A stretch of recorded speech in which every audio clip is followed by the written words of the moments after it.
let's go ahead and bring in our special guest. He is a journalist. His name is John Jeter. Let's go ahead and bring John in. Hello, how are you? I am very well, Sabby.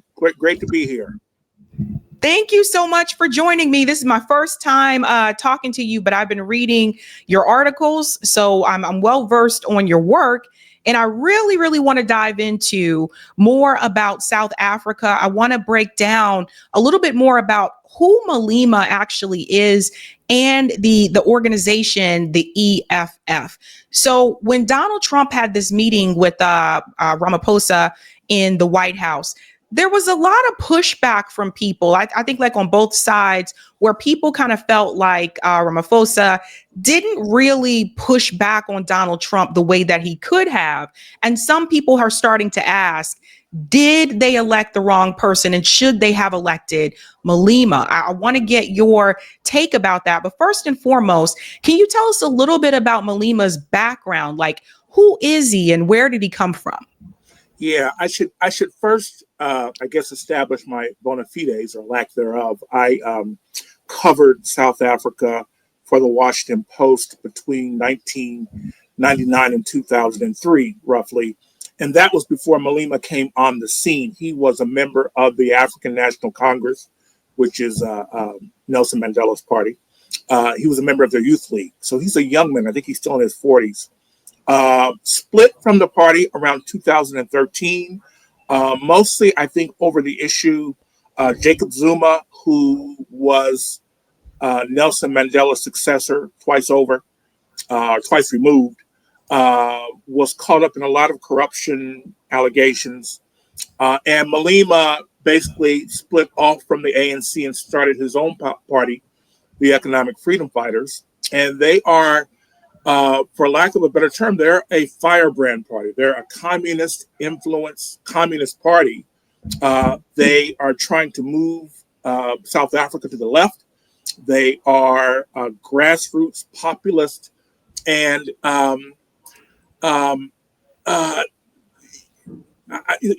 Malema is he almost has a cult of personality, which I think works both for and against him. He is a defender of Marxism, of Black South Africans. He is very hard on the Afrikaners, the descendants of the French and the Dutch who settled South Africa. And when I say hard, I mean he is critical of it, openly critical. There's no threats. There's never any sort of. There's a famous chant there that's called "Kill the Boer." The Boer is a pejorative term for white farmers, and Malema, among others, likes this chant. He likes to say it among his people. But I think the Supreme Court in South Africa approved its use, saying it wasn't drumming up violence and it wasn't prejudicial. So Malema is a very polarized figure, very popular among Blacks, but at the same time, not making a lot of headway. They've been basically, the EFF, the Economic Freedom Fighters, have been around for about 12 years, and they're not making a lot of electoral headway, though. I think in the last election, they barely broke double digits. So he's a polarizing figure. His message is very popular. His party, not as much, but the ANC's popularity has been waning almost by the day since Nelson Mandela left office. This is really interesting because Ramaphosa, like for me, and I think many of us that have been following the genocide in Gaza, what we looked at Ramaphosa at the time after October 7th as someone who was willing to push back against Israel, someone who was willing to bring them on the world stage and show the world who Israel actually is when they took them to the ICC. So I thought that, okay, this is someone that does want to fight, someone that does want to resist. And then I saw him in that conversation with Donald Trump, and it was just kind of bizarre. And I want to get your take on that. Like, why do you feel like he didn't push back more, especially with some of the video footage and the pictures that Donald Trump was showing him? It was very obvious that people were calling it out, that one of the pictures was from the Congo and not from South Africa. It kind of seemed like he was somewhat timid. Ramaphosa is a really complicated character. He got his start as a public figure as a labor leader, and a very popular one in Soweto, which is the southwest suburbs, township, all black, outside of Johannesburg. He was really a deputy, Nelson Mandela's right-hand man. If people will go back to the pictures of Mandela being released from prison, they will see most likely a very young Cyril Ramaphosa at his side. Many people thought that Ramaphosa, because he was so popular, the ANC takes a poll every year of who are their most popular leaders, and that usually means they're the most popular or second most popular or third most popular person in the country. And I think Ramaphosa, for many years early on, early 90s, late 80s, early 90s, early 90s at least, was second or third after Mandela. People thought he would be the next president after Mandela stepped down. He was sort of outmaneuvered in the internecine politics within the ANC, and he was pushed aside. But it was almost fortuitous for him, because in their economic power empowerment scheme for blacks, sort of South Africa's affirmative action programs, almost every big corporation, headed by whites, obviously, needed a front man, a black front man. Cyril Ramaphosa became the front man for many, many corporations. He became fabulously rich. Some people say he's a billionaire. I'm guessing he's close to being a billionaire, but probably not quite there yet. But he's one of the wealthiest men in Africa, on the continent. What? Yeah, he's tremendously wealthy. I mean, the last figure I saw, and this was about 5 years ago, was about $670 billion. $1 million. $670 million. So he's fabulously wealthy. He finally, he didn't leave the corporate world, but he did become vice president under Jacob Zuma, who again was sort of ousted over some corruption scandals, and then president once Jacob Zuma was left office. Before he became president, however, there was a scandal. It wasn't a scandal. It was a massacre. There were miners at a British-owned mining company, all black, obviously, all black miners, and they went on strike. The miners in South Africa are paid pitiful wages then, before apartheid, and now. Cyril Ramaphosa was a board member for this mine. I think it's called. I'm not gonna botch the name. I can't remember what it's called, but British-owned. And during the investigation into this strike led to a massacre where police basically went in and they gunned down these miners who were on strike. They killed, I believe, 34 of them. In the investigation into this scandal, it was discovered that Cyril Ramaphosa had written emails to his corporate peers on the board, the executives, urging swift and immediate action against these strikers. Now, he didn't use any words that could be misinterpreted as urging violence, but in that atmosphere, with the history of South Africa, he had to have known what he was doing. I don't think there was any charges that were filed or anything like that, but it was very clear to everyone who was involved that he was basically urging the mining company to behave in a manner, ironically enough, that would have been consistent with the apartheid government during the era in which he was a dissident ANC member. So I say that to answer your question. Cyril Ramaphosa and Donald Trump are kith and kin now. That would not have been the case 30 years ago. But now Cyril Ramaphosa, I think he has, he has become this corporate entity, right? And he has continued with the corporatist policies of the African National Congress, which is basically neoliberalism. It is a redistribution of wealth from the poor and the working class, which is all black, to the wealthy, which is mostly white. And he is seen as I don't think this is too harsh, he's seen as a puppet of neoliberalism and Western capitalism.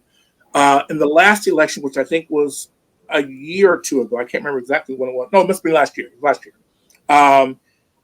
The ANC, which has been declining in popularity, they have a British-like system where the party that wins the most seats has the president, but they didn't win enough seats to actually form a government. They didn't win a majority of seats, so they had to form a unity government.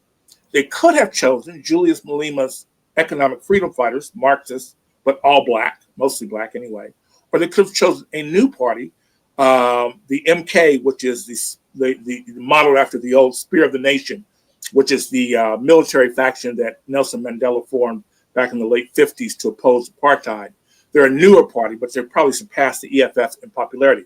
Cyril Ramaphosa could have formed a unity party with either of those parties, but instead he chose the Democratic Alliance, which is the successor to the National Party that created apartheid in 1948. So, I say all that to say that your eyes did not deceive you. Cyril Ramaphosa is a complicated and troubling figure. I actually, if I can just sort of, I guess, kind of promote myself, I interviewed him 25 years ago. And the story was about the class divide, the widening class divide between blacks in South Africa since the end of apartheid. And people kept talking about blacks, kept talking about Cyril as a model of that class divide because he used to be in the neighborhood in Soweto. They would see him, they would greet. Anyone who knows Africans, greeting is a big deal. They would, greet. They say, "Hey, Cyril, we need uniforms for the kids' soccer teams." Okay, I'll work on it. And they would complain, not really in a critical way. They were just talking about the distance that the post-apartheid era had created. And they said, "Well, now we want to see Cyril. We have to get an appointment with his assistant, his secretary, and we got to go wait to see him. We just don't see him anymore." And he was very, I have to say, and I approached it with kid gloves because I had a lot of respect for him. Everyone told me to have a lot of respect for him. And I approached the interview with kid gloves. I told him I didn't want to be critical. I don't think anybody else was being critical. But here's what they say and how, what do you say about that? He seemed very moved by that, very sensitive to that. And he said, I do what I can. It's just very important now. I'm with these corporate boards, so I have to, I gotta show and prove, right? I'm the test dummy for blacks in white corporate South Africa, so I have to really, show up and show out. And so anyway, but he, I think maybe back then he was sincere, but I think he's become this multi-millionaire black South African, and it's good to him, right? It's a sweet life, and he promotes this vision of South Africa in which people like him profit and everyone else suffers. But I think this meeting with Donald Trump may be an inflection point. I understand that Julius Malema and others are already being very critical of him. Did not think that he acquitted himself very well in defending South Africa. And I don't know what's going to happen, obviously, but I wouldn't be surprised to see snap elections. I wouldn't be surprised to see Malema says he won't join, the EFF won't join the MK party, but I wouldn't be surprised to see some sort of political maneuvering to move against the ANC at this point. Well, the MK. Well, first of all, this is the first time I heard about the miners being shot. That's crazy to me. Like, why wasn't that all over the news, right? Like, so there's that, and then two, I did play a video of the MK party, and they were chanting, and it seems like they were moving towards some type of impeachment of Ramaphosa. I don't know if anything has come from that, but this again was after that interview that he had with Donald Trump. It was just, to me, it was kind of appalling to see that there were people who weren't even in the room with Donald Trump, but they knew what those mass graves that they were showing, like that was debunked by so many different people from South Africa. And it's like, as the president of South Africa, like, you should know that. You should know that it's not what he's showing you is not what he says it is. And it's just like, to not correct him on that there on the world stage, it was just very telling, I think. But long story short, it sounds like Ramaphosa sold out. He sold out a long time ago. I don't think there's any question about that. The only question is how how much longer does he have? Take not only his sort of milquetoast defense of South Africa against these ridiculous charges. There's no kind of genocide against white farmers or white anything in South Africa. Right. But then taking the head of the Democratic Alliance, which is again the party of apartheid, you take them, but not, and then of course criticizing in that video, which was of Julius Malema, whose talk is very strident and very proud, very militant, but saying, well, that's minority party. We don't have anything to do with them. And you're saying this with the leader of the old apartheid party. I can't predict what's going to happen. I haven't stepped foot in South Africa in about 15 years, but they are poor but proud people. And I just can't imagine that's going to go over well with the black majority. I think he's going to have some explaining to do. And at this point, basically the economic boom that was supposed to come to black South Africans after the end of apartheid still hasn't arrived. So I think that in combination with this very poor showing in the White House, I suspect it might be the end of Cyril Ramaphosa as a politician. Interesting. Well, let me show you a recent speech here from Julius Malema. Said, "I'll never be intimidated by Donald Trump." I want you guys to hear part of this, what he said here. Comrades, we must defend our country against imperialism. The only organization that is hated by imperialists is the EFF. I will never be intimidated by America. I will never be intimidated by Donald Trump. They were speaking about me in that meeting at White House. If they were not gossiping about me, they should have called me into that meeting. I would have answered everything that Donald Trump wanted from us. So it sounds like to me that it seems like Julius is, if I were to make a comparison, you could let me know if this is a fair comparison. It seems like to me that Cyril Ramaphosa is more like the Democrats that we have here in the United States, like the establishment Democrats. And it seems like Julius is what we wanted, like the squad to be. I think that's a fair comparison. I think Ramaphosa, he represents Western capital, and Ramaphosa might. It might be a fair comparison to say, he's sort of what Bernie Sanders was initially, although much more militant, and probably a better speaker. One of the things that really has moved the needle for the EFF and Julius Malema is he is a fantastic speaker, especially if you are black. He says what you want to hear. So that has really moved the needle for him and for the EFF as a party. I want to play a little bit more of this too, so you guys can hear. And I think he does a translation at this point, and then he comes back to. In front of Donald Trump, you've got a coward president. He left here, Ariana, he won't be bullied. When he arrived there, he was shaking. Atatazela, Achaba Donald Trump, another president scared of another president. Donald Trump said to him, when you say farmers, you mean white people. He kept quiet. Farmers do not mean white people. They are black farmers. They are white farmers. Ramaphosa is a farmer himself. He should have said to Donald Trump, no, farmers are not white. I'm a farmer myself. I am not white. Why didn't he present that simple fact before Donald Trump? That is a good question. So that was something else I wanted to ask you about. So Ramaphosa was also a farmer? Yes, he has become a farmer in his latest iteration. He often brags about, I don't know anything about farming, but he brags about having these cows, which apparently there's something that makes them really special. They're worth, I'm told, like $1 million a piece. And part of his estrangement from the black working class in South Africa is that he often talks about these cows. I think they might be black and white, the cows themselves. And so he is a farmer. And also I should note this too. There was a scandal involving Ramaphosa again about 3 or 4 years ago, maybe 4 years ago. Ramaphosa has a farm, very wealthy, big farm. And I think it was 2 or 3 men were caught breaking in, and they were carving up the furniture. And they were caught in his home carving up the furniture, and there was money, millions of dollars stored inside. I don't know I don't think he was ever charged or anything like that. But of course, the speculation was that Ramaphosa was selling these special cows, maybe other animals, and not reporting the income so he wouldn't have to pay taxes, and hiding the money in his furniture. And these men were the ones who had worked on the farm and helped him do it.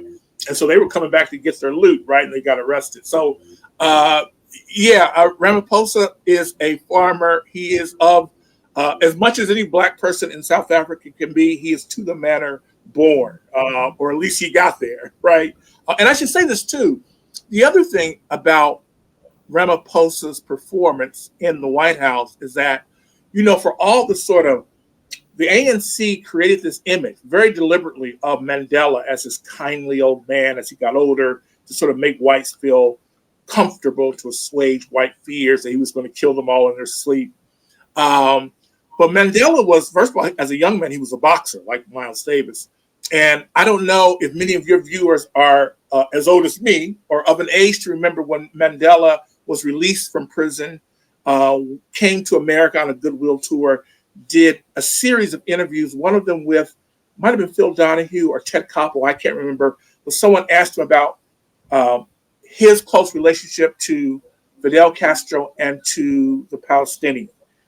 And Mandela went in. Like, that image, there was some truth to it, but he did not suffer fools gladly. And Mandela basically tore whoever asked him that question a new one. I think there's probably, I haven't heard it or seen it, but my guess is that there's probably many black South Africans to say, because Mandela is complicated as well, right? He is still a revered figure, and I think rightfully so, but the arrangement he put in place that he was largely responsible for has not benefited blacks in a material sense so far. And so the idea that even Mandela would have handled this in a much more forceful way than Ramaphosa, I think it again, I think Cyril Ramaphosa is going to have some explaining to do very, very soon. I think so too. I'll go back to this as well. Why didn't he say there are so many people killed in South Africa and majority of them are blacks? There is no white genocide in South Africa. With crosses, he opens his eyes in shock. I know South Africa with my eyes closed. He's unable to tell Donald Trump that is not a picture of South Africa. This picture does not belong to us. We don't have mass graves of white people in South Africa. Mula was there. Kumbuzo was even worse.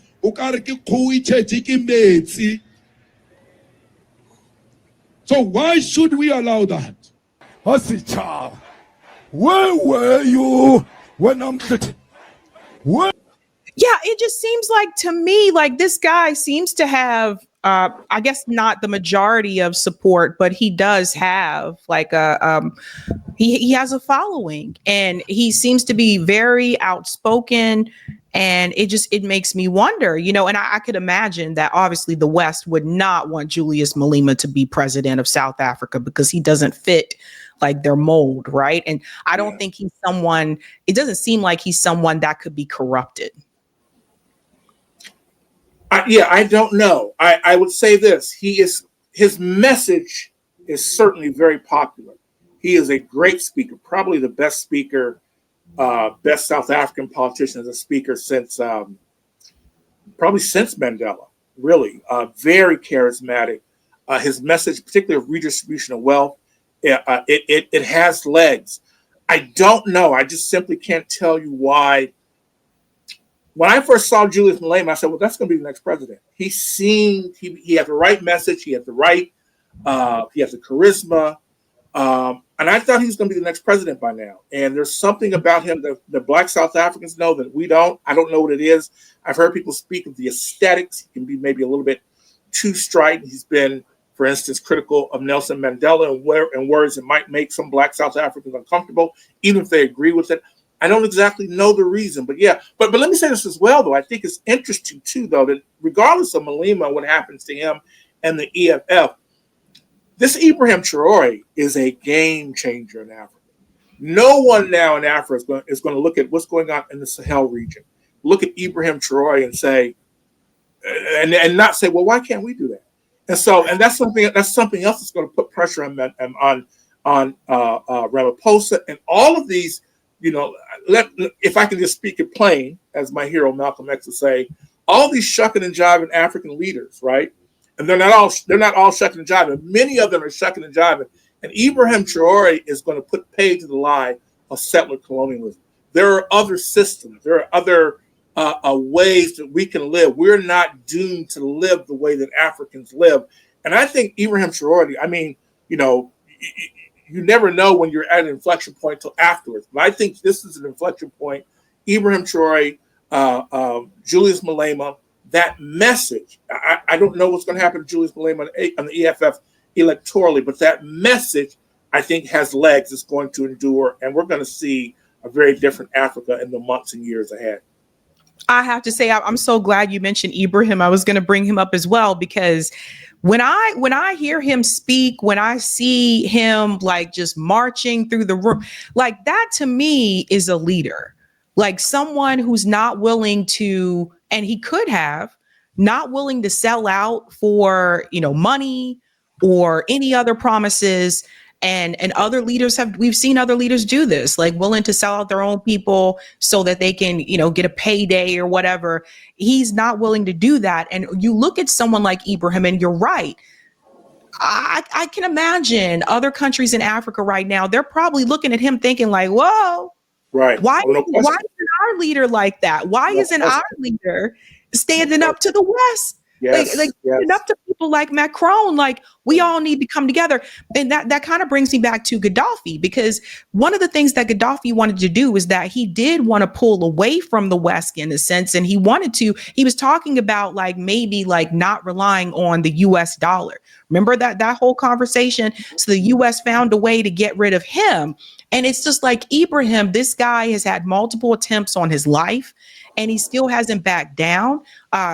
They're like fighting for his people and looking out for his people. And I'm like, there's a new day coming. Yes. And it makes me think like, more countries are going to say, wait a minute, this guy has a point. Why are we just, cowering over and letting the West, these Western puppets come in and take our resources and tell us what to do?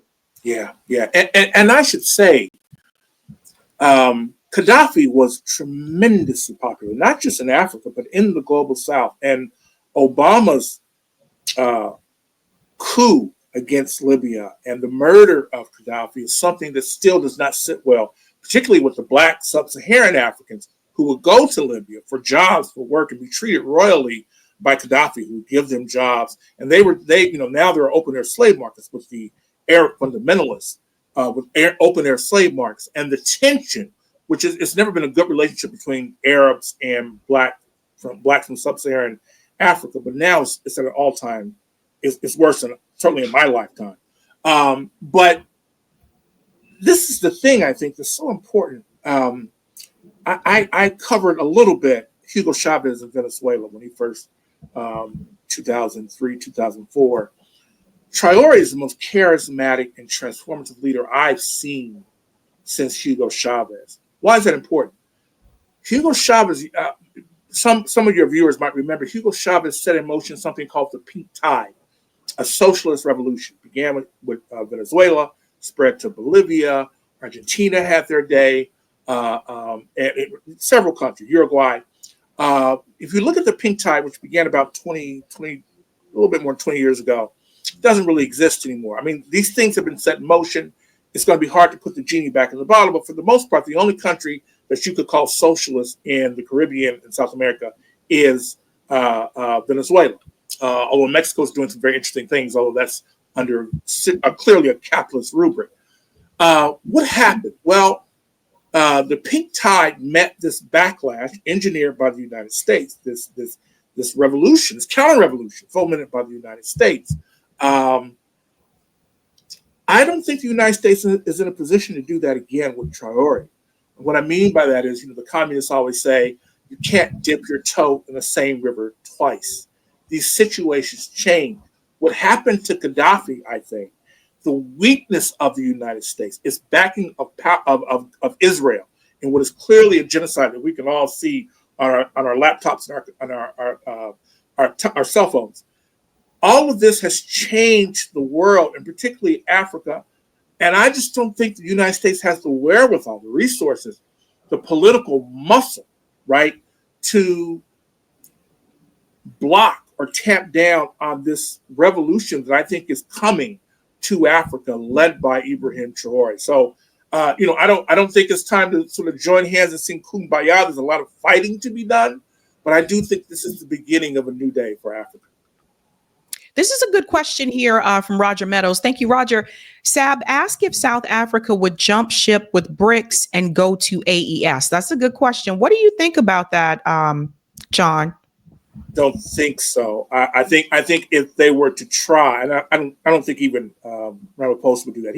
He is a fairly astute politician. I think he understands that the knock on him is that he is too accommodationist, and the BRICS is really respected, and there's a lot of hope put on the BRICS in South Africa, throughout Africa, in Latin America. I don't see him jumping ship from the BRICS anytime soon. In fact, what I think is going to probably happen is that he's going to strengthen his relationship with the BRICS, and particularly with China in the days and months to come. And what is the AES, John? What does it stand for? It's the new Asian trade bloc, isn't it? I think so. Let me just double check. I just want to make sure. Because I think that it's really interesting too, when you bring up BRICS, just because I think I've had this question for quite some time. Do you think that other African countries may join BRICS in the near future? Oh, I definitely do. Oh, I didn't. What is the AES? Is that the Alliance of Sahel States? Oh, that just happened, right? Yeah, they just did that. I don't know. I would imagine that's going to be just in the Sahel region. So I don't know if South Africa even can do that.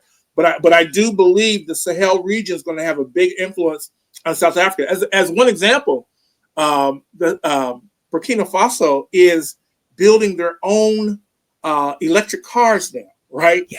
I think we're going to see those cars show up all over South Africa very soon, particularly with Musk having discredited himself and Tesla. So I don't know if they even can join, but I think their membership in BRICS is probably pretty solid, and this new organization in the Sahel, if they can join, I would imagine they would. I don't know if they would be able to, though. That seems like it's just going to be for that Sahel region, which is different from the rest of Africa in terms of its history and its resources. And one more for you here as well, John. This is an interesting question as well. Thanks, none of your business. Is Molina an undercover CIA asset used to create strife for a possible coup?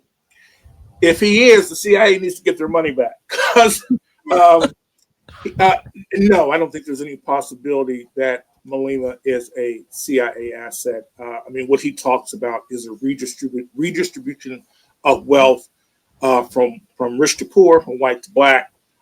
His message is completely diametrically opposed to anything Western capital is for. And so, no, I don't think there's any chance at all. I will say this, though. I do think, again, there's something about him that makes Black South Africans generally reluctant to vote for him. I don't know what that is. I don't think he's a spy.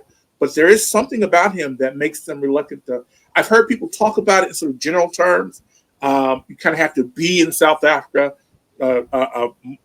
probably drinking at one of their shebeens to really understand what the problem is. But there's something about him, though, that does that makes most Black South Africans keep him at arm's length. I don't know what that is. Do you think it has anything to do with, because I did see there were a couple of accounts that were on X. I did notice that some of them were in disagreement with the song, with the Boer chant. Do you think it has anything to do with that? No, I think it might make some Blacks uncomfortable, particularly older Blacks. But honestly, and you won't get this in the legacy media, there's a very real conversation going on in South Africa that they maybe missed their, and this is just the truth. I'm not trying to gin up violence, but there's a very real conversation. It was going on when I was there. I know it's going on now. There's a very real conversation about, Black South Africans missed their chance. If anyone has read Frantz Fanon, right, violence is empowering, particularly for a colonized group. And there are many people. I used to hear it all the time when I was in South Africa. There are many Black South African and colors, right? Colors are really Black people. Or half of them are. Some of them don't like to be known as Blacks, but many of them believe that, as they used to tell me, we should have pushed the whites into the sea, right? And I don't know if that means, if that's metaphorically or what, but they do believe that they conceded too much in the transition from apartheid to democracy, and they believe that perhaps they missed their chance to negotiate from a position of power as opposed to a underprivileged majority. One more question for you, John. And what was it like visiting South Africa? What was that experience like for you? Because I've heard, different rumblings from people, but if you could describe it to people, like those of us who have not been to South Africa. Well, again, I haven't been in 15 years. So I got there in, I think it was February of 1999, right? Just months before the second election. It was transformative for me. It was magical in a lot of ways. And it was an essential part of my education. What do I mean by that? South Africa, other than the demographics, is the mirror image politically of the United States. Here you have a minority, a loathed minority, Black people who are treated as ATM machines. There you have a majority loathed by a small white minority who are treated as ATM machines. That's what it's about. Just give you one example. One of my first front page stories was about basically what would be called payday loan stores that surfaced after the end of apartheid. And mostly Blacks would go into these stores. They would give them their the PIN number for their ATM cards, and they would get a loan, 100, 200, 300. And then how would that happen? Somehow it was they would. This is 1999, so technology was different. I can't remember how they would do it, but then they would pay back the loan, and if they didn't come to pay it back, they would just take it out of their account. The payday loan, the owners of the payday loan stores were mostly Afrikaners, right? These farmers who were supposed to be, suffering a genocide. They were mostly Afrikaners. As someone who grew up in the Midwest and an inner city, the sight of a payday loan store in Africa was just so stunning to me. And everything I saw in South Africa, so not in the rest of the continent, which is different, right? They don't have a white minority that's enriched themselves in state. Most colonizers in Africa, when liberation came, they got up and went home, right? In South Africa, that was home. And so their issues mirror those of ours here. The one difference I would say, though, is that South Africans, and this is true really of most of the world, South Africans are very smart people. I sometimes people will say that I'm smart. Now, I will admit I have one genius. When I hear people telling me something I need to hear, I shut up. So I was quiet for most of my 4 years in South Africa because they are tremendously smart people. I mean just the average person, the taxi drivers, the valet at the hotel, they're very smart people. So I guess I say all that to say that we are mirror images of South Africa, but I'm more hopeful that they will get a grasp on their issues there before we do here in the United States, because we don't quite understand it the way that they do in South Africa. Interesting. John, thank you so much. Where can people go to find your work? I've just published a new book called Class War in America: How the Elites Divide the Nation by asking, are you a worker or are you white? That's at classwarinamerica.com. You can also find me on Substack, John, JONJETER, Patreon as well. And I do a lot of writing for Black Agenda Report. Awesome, John. Thank you so much. Thank you, Sabby. Great to be here. Hey, guys, this was a Sabby clip. If you like what you saw, hit that like button and subscribe.